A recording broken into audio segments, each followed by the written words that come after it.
Une soirée d'anthologie comme nous en avions pas vécu depuis un moment au Bernabéu, en Champions League bien évidemment. C'est vrai que la dernière datait peut-être de 2023-2024 dans une demi-finale incroyable face au Bayern Munich et on avait tendance à stagner avec cette équipe du Real Madrid qu'on trouvait peut-être lassante par moments puisqu'on ne vivait plus forcément de moments d'anthologie.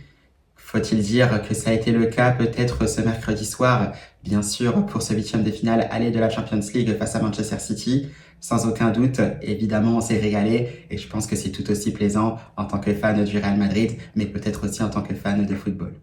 Buenas a todos y a todas, j'espère que vous allez bien. C'est Baki Koune de Madrid. On se retrouve pour une nouvelle vidéo à propos du Real comme d'habitude. Bien sûr, par rapport à une soirée d'anthologie en huitième de finale aller de la Champions League au Bernabéu une nouvelle fois. Bien sûr, on va parler de ce match-là, mais aussi se projeter sur la suite pour le Real Madrid, car il y aura match dès ce samedi soir, le 14 mars 2026, à partir de 21h, une nouvelle fois au Bernabéu, cette fois-ci face à Elche en Liga. Donc par rapport à tout cela, Los Chavales, on va se projeter évidemment sur la prochaine échéance du Real Madrid. Vamos!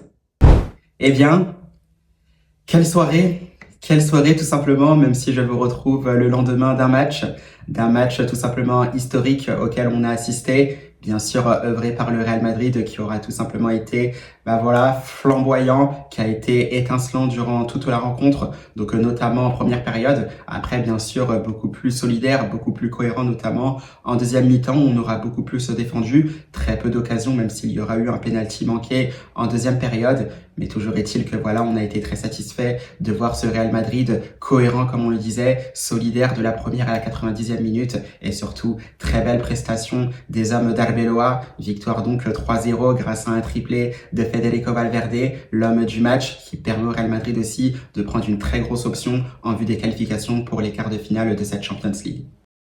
Donc on le sait, c'est un Real Madrid qui n'était pas forcément attendu en tant que favori. On les voyait peut-être s'incliner face à Manchester City, ou du moins peut-être faire un match nul au maximum. Et bien là, voilà, les Madrilènes nous auront montré de quoi ils étaient capables quand ils étaient piqués dans leur orgueil. Bien sûr, une prestation, comme on disait, convaincante, notamment en première période, que ce soit le gardien Thibaut Courtois, la défense avec Rudiger, Huysen et bien sûr Ferland Mendy avant que le Français ne sorte blessé. Et évidemment, tu as Trent Alexander-Arnold qui était intéressant mais très en difficulté face à Jérémy Doku. Heureusement, ce problème-là a été vite réglé par Arbeloa et cette équipe du Real Madrid avec des prises à 2, des prises à 3. Là, tout de suite, on a senti que le Real Madrid était dans le match, même s'il y avait des occasions manquées. Derrière cette différence avec l'homme du soir, comme on le disait, Federico Valverde, souvent l'homme de l'ombre. Là, voilà, je pense qu'il aura mérité d'être dans la lumière.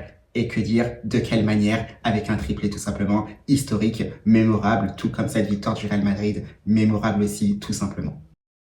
Donc ça déjà, c'est quelque chose de bien. Tu aurais pu élargir cette option prise pour les quarts de finale si Vinicius Junior avait marqué son penalty. Là, on l'a vu puisqu'il le tirait aussi avec un peu trop de nonchalance. On le sait, Donnarumma aussi est très très fort sur sa ligne, sur les tirs au but. Et là, un Vinicius Junior qui aura malheureusement manqué d'application. Bien voilà, c'est peut-être une victoire 4-0 qui s'échappe. Et pourquoi pas aussi une qualification pour les quarts de finale déjà assurée pour le Real Madrid. Parce que ça, on le sait, dans une semaine, il faudra batailler très très fort du côté de l'Etihad Stadium pour se qualifier pour les quarts de finale de cette Champions League.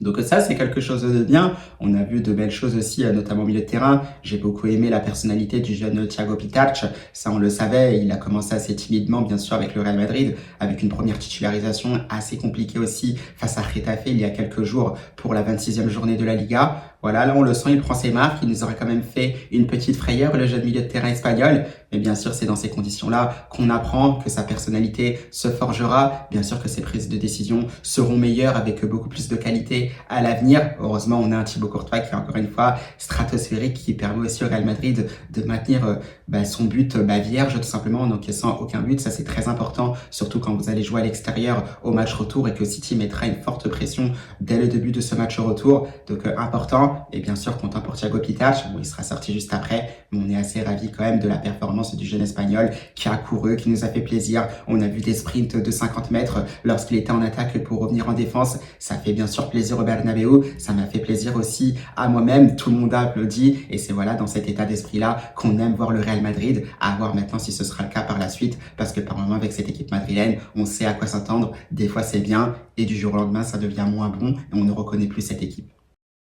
Donc ça, c'est bien. Je pense que c'est aussi un moteur, je pense, pour motiver les joueurs qui étaient notamment blessés, les grands absents, comme Bellingham ou encore Mbappé, qui étaient présents aussi en tribune. On a vu aussi David Alaba. Les joueurs étaient tous concernés, évidemment, par cette belle victoire du Real Madrid. Mais encore une fois, on a vu ces qualités du Real Madrid qui sont tout simplement énormes, notamment quand ça part en transition rapide. Là, elles n'ont pas forcément cherché à construire. On partait vraiment en transition rapide. Là, on reconnaît tout simplement ces vraies qualités de cette équipe du Real Madrid, avec des joueurs qui vont très très vite vers l'avant. Évidemment, il manquait Kylian Mbappé.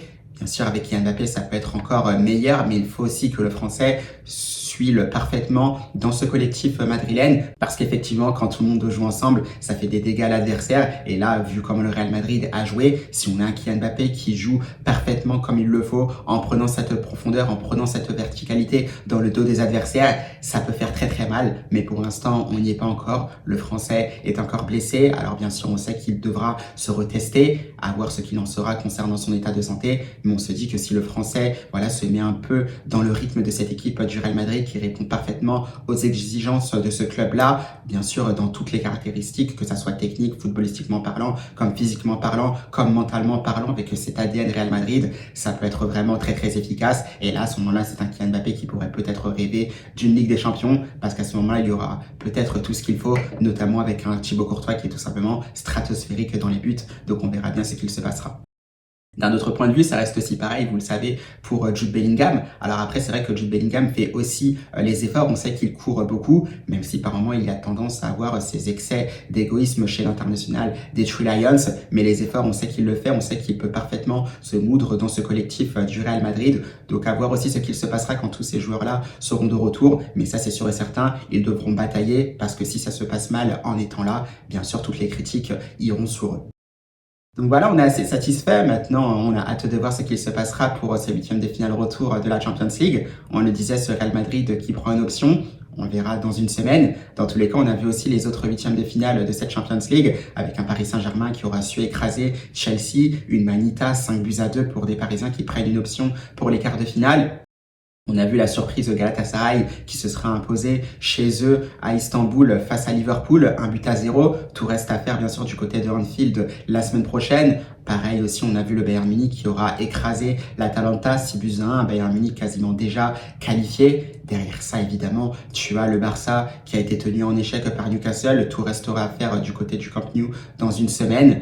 L'Atlético de Madrid aura assuré aussi face à Tottenham. Pareil, les Colchoneros prennent une option pour les quarts de finale. La surprise Bodo Glimt qui a été aussi impressionnante face au Sporting Portugal. Victoire 3-0 bien sûr de Bodo Glimt qui prend également une option pour les quarts de finale de la Champions League. On verra ce qu'il se passera encore une fois dans une semaine. Et bien sûr Arsenal qui n'a pas pu faire mieux qu'un match nul du côté de Leverkusen, un partout. Mais ce sont des Gunners qui ont toutes leurs chances d'atteindre les quarts de finale puisque le match retour sera du côté de l'Emirates Stadium. Donc voilà, pas mal de surprises. On a vu pas mal de buts dans ces huitièmes de finale de Champions League, des actions de qualité qui nous auront fait plaisir, qui sont toujours belles à voir. Maintenant, à voir ce qu'il se passera dans une semaine, qui ira en quart de finale. Vous pouvez bien sûr faire vos pronostics en commentaire juste en dessous de cette vidéo-là. Donc n'hésitez pas, los chavales. Bien sûr, évidemment, tout ça dans un bon état d'esprit, avec bien sûr du respect, évidemment. Bien sûr, voilà, une fois que cette parenthèse de Champions League est terminée, on passe à l'essentiel. C'est bien sûr ce qui arrive prochainement pour le Real Madrid. C'est samedi 14 mars à partir de 21h, heure française, encore une fois du côté de Madrid, à Bernabéu. Ce sera pour la journée 28 de la Liga face à Elche. On sait, Elche, pas forcément un adversaire aussi facile à affronter pour le Real Madrid, notamment quand on les affronte chez eux. On sait que ça s'était mal passé la dernière fois, c'était encore pendant le mandat de Xabi Alonso, un Real Madrid qui n'a pas pu faire mieux qu'un match nul, mais on le sait, c'était pas forcément un Real Madrid dans un bon état de forme, pas forcément en confiance, puisque c'était un Real Madrid qui commençait déjà à enchaîner les contre-performances. Là, voilà, on sent que c'est une dynamique qui aura peut-être changé, à voir aussi comment les joueurs se sentiront pour cette journée 28 de la Liga. On sait qu'on a pas mal de blessés, entre les Bellingham, Mbappé, Carreras, Militao, David Alaba. Il y a vraiment pas mal d'absents en ce moment côté Real Madrid, ce qui fait que par moments ces notions de turnover peuvent être un peu plus difficiles à gérer. On verra ce que Arbeloa tentera ce samedi, parce qu'il y a aussi un match de Champions League face à City moins de 3 jours après. Donc ça, voilà, c'est déjà assez compliqué au niveau de cette gestion d'effectifs.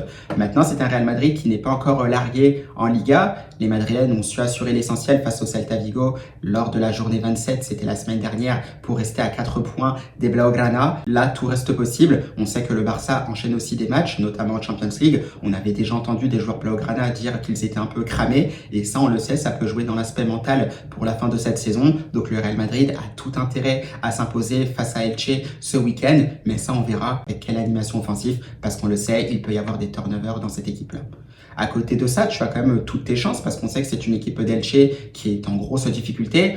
On le sait, Elche est 17e de Liga actuellement, aux portes de la zone relégable dans cette Liga. Et surtout, ce qu'on retient, c'est que le club d'Elche n'a plus gagné quand même depuis le mois de décembre. Donc, ce qui est énorme, aujourd'hui, on est quand même au mois de mars. On arrive quasiment à la fin du mois de mars. On est déjà à la mi-mars. Et c'est toujours un Elche qui n'a pas forcément gagné durant cette année 2026. Donc, on le sait, crise de confiance pour cette équipe de Elche. Et évidemment, c'est un Real Madrid qui peut en profiter. Voilà, qui sera certainement en confiance puisqu'il faudra réitérer quasiment ce qu'ils ont fait face à Manchester City, peut-être d'une manière différente parce que ce sera une équipe d'Elche qui défendra certainement avec des joueurs de qualité aussi qui poseront certainement des problèmes comme Rafa Mir ou encore André Silva. Bien sûr, il peut y avoir des bons joueurs au milieu de terrain comme Diangana. Donc attention à ça, il faudra faire attention pour le Real Madrid. Rester concentré parce qu'on le sait que ce n'est pas forcément le même niveau d'exigence quand vous jouez contre Manchester City en 8e de finale de Champions League et quand vous affrontez Elche quelques jours plus tard en Liga, sans manquer de respect à cette équipe d'Elche qui a aussi des joueurs de qualité même s'ils sont en difficulté en championnat. Donc voilà, c'est vraiment ce degré de concentration qui peut faire la différence quand vous souhaitez gagner des titres en Liga ou encore en Champions League, c'est qu'il faut jouer les adversaires toujours de la même manière pour ne pas être surpris et pour ne pas perdre des points bêtement dans une course au titre. Donc on verra bien ce qu'il se passera. Nous verrons bien également ce que Arbeloa dira en conférence de presse, puisqu'il y aura déjà une conférence de presse ce vendredi, peut-être aux alentours de midi, fin de matinée, donc heure française évidemment. On écoutera bien sûr les mots d'Arbeloa. Bien évidemment, on rebondira un peu sur ce match face à Manchester City. On se projettera bien sûr sur ce match face à Elche qui sera ce samedi 14 mars 2026 pour la 28e journée de la Liga, avant bien sûr de se diriger du côté de Manchester dans une semaine, le 17 mars, pour le 8e de finale retour et bien sûr essayer de valider un ticket pour les quarts de finale de la Champions League, certainement face au Bayern Munich. Donc voilà, Los Chavales, c'est à peu près tout pour cette vidéo. Là, je pense que les joueurs se reposent peut-être un petit peu. Il y aura une autre séance d'entraînement ce vendredi. Peut-être qu'elle sera un peu plus soft. On verra ce qu'il se passera concernant certains joueurs, ce qu'il se passera notamment au niveau de la composition d'équipe alignée par Arbeloa.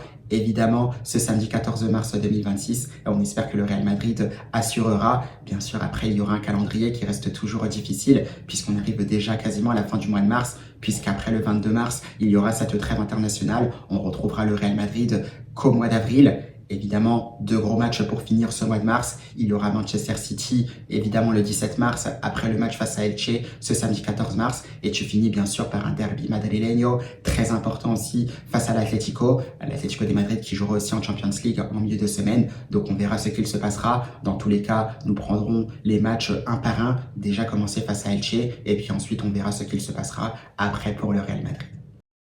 Donc voilà, Los Chavales, c'était à peu près tout pour cette vidéo. Bien sûr, pour un débrief d'après-match de ce Real Madrid-Manchester City en Champions League, pour se projeter un peu aussi sur cette 28e journée de la Liga face à Elche. Maintenant, on le sait, la balle est dans le camp des joueurs du Real Madrid. On verra notamment ce qu'il se passera. Petite info au passage aussi, il y avait l'air d'avoir rien de grave pour Ferland Mendy, qui aurait senti une petite gêne ou une petite crampe face à Manchester City, d'où le fait que le Français ait quitté le match durant la première période. Bien sûr, on verra ce qu'il se passera, mais on a vu encore une fois que le Français est une valeur sûre quand il est bien physiquement et bien sûr quand il est bien mentalement. Donc voilà, c'était la petite parenthèse. On arrive en fin de semaine, Los Chavales, puisqu'on est jeudi soir quand vous verrez certainement cette vidéo. Donc qui dit fin de semaine, moi je vous souhaite bien sûr un très bon week-end. Je vous retrouverai bien sûr ce vendredi dans des contenus un peu plus courts sur mes chaînes Instagram, TikTok, Facebook ou encore YouTube via des shorts ou des posts pour parler bien sûr de la conférence de presse d'Arbeloa et bien sûr de la convocation des joueurs convoqués qui viendra quelques instants après. Donc bonne fin de semaine, Los Chavales, bon week-end tout simplement, à la Madrid y nada más.